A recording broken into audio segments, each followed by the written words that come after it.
ماہ نومبر کی سرد راتوں میں فیض آباد کی زمین پر تیز بارش میں بھیگتے ہوئے، ہزاروں شیل کھاتے ہوئے، خون میں نہاتے ہوئے، ظلم و بربریت کے آگے تحفظ ختم نبوت صلی اللہ علیہ وآلہ وسلم کی خاطر تاریخ رقم کرتے ہوئے عاشقوں کا امتحان۔ سن 2017 میں جب پاکستان قومی اسمبلی میں حکومت پاکستان کی جانب سے ختم نبوت کے قانون میں ترمیم کی گئی، تب 6 نومبر 2017 کو تحریک لبیک یا رسول اللہ صلی اللہ علیہ وسلم کی جانب سے فیض آباد میں دھرنا دیا گیا۔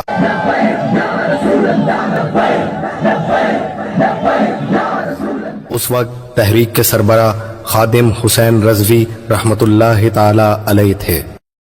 پاکستانی مسلمانوں کی بدقسمتی یہ تھی کہ اس وقت حکومت پاکستان مسلم لیگ نون کی تھی۔ اسی حکومت نے ممتاز قادری علیہ رحمہ کو گستاخ رسول کو واصل جہنم کرنے پر پھانسی کی سزا دی۔ اسی حکومت میں سلمان تاثیر کی بتیاں بجھانے پر 5 عاشقان مصطفیٰ صلی اللہ علیہ وآلہ وسلم کو 5 سال کے لیے قید بامشقت کی سزا ہوئی، اور اسی حکومت میں تحفظ ختم نبوت کے لیے سراپا احتجاج شمع رسالت صلی اللہ علیہ وآلہ وسلم کے پروانوں کو ظلم و جبر کا نشانہ بنایا گیا، جس میں 9 عاشقان مصطفیٰ شہید اور کئی زخمی ہوئے۔ 2018 کے الیکشن میں تحریک لبیک پاکستان اچھے خاصے ووٹوں سے پاکستان کی تیسری بڑی جماعت بن کر ابھری، لیکن امت مسلمہ کا ستارہ اب بھی نہیں چمکا تھا۔ اداروں کی طرف سے بدترین دھاندلی کے بعد ایک سلیکٹڈ شخص کو وزیر اعظم بنا دیا گیا، جو اپنی دور اپوزیشن میں ہی 11 رکنی عملہ 295C کے قانون میں رد و بدل کے لیے بھیج کر خود کو ختم نبوت و ناموس رسالت صلی اللہ علیہ وسلم کا غدار ثابت کر چکا تھا۔ الیکشن کے فوراً بعد ہی ہالینڈ کی طرف سے کئی گستاخانہ خاکوں کے مقابلے کا اعلان کیا گیا۔ اس وقت تحریک لبیک نے دھاندلی والے معاملے کو نظر انداز کر کے ہالینڈ کے خلاف احتجاج کا اعلان کیا۔ سنو جی، ہمارے انتخابات کیا، دھاندلی کیا، ہمارے ووٹوں پر ڈاکہ کیا، ان کی حیثیت کروڑوں اربوں بھی بار ہمارا ڈاکہ پڑے ووٹوں پر اور ہم مر جائے، ہمیں گھسیٹا جائے، ہمارے سارے امیدوار شہید ہو جائے اور میری لاش جلا دی جائے، ان باتوں کی کوئی حیثیت نہیں۔ ثابت ہوا کہ جملہ فرائض فروض ہے،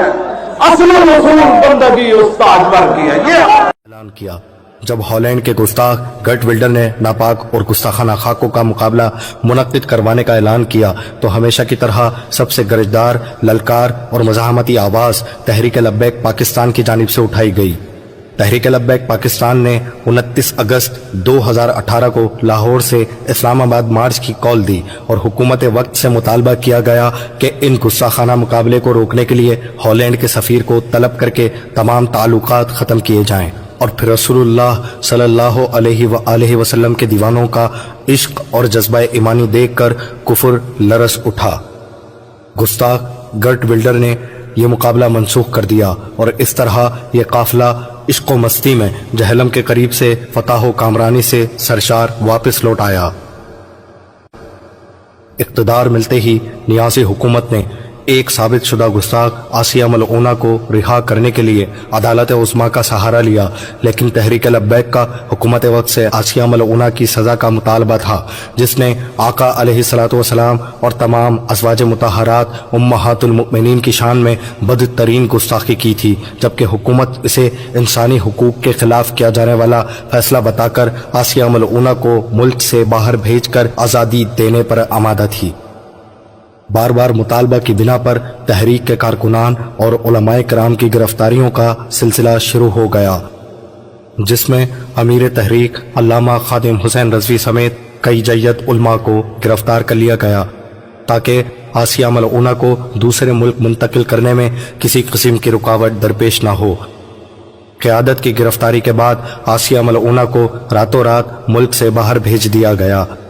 جیل میں علماء کرام پر بے انتہا ظلم و ستم کیا گیا۔ نتیجتاً حالت اسیری میں ہی طبیعت حد سے زیادہ بگڑ جانے پر تحریک لبیک کے 2 جید علماء مفتی یوسف سلطانی اور مفتی منیر نعمانی شہید ہو گئے۔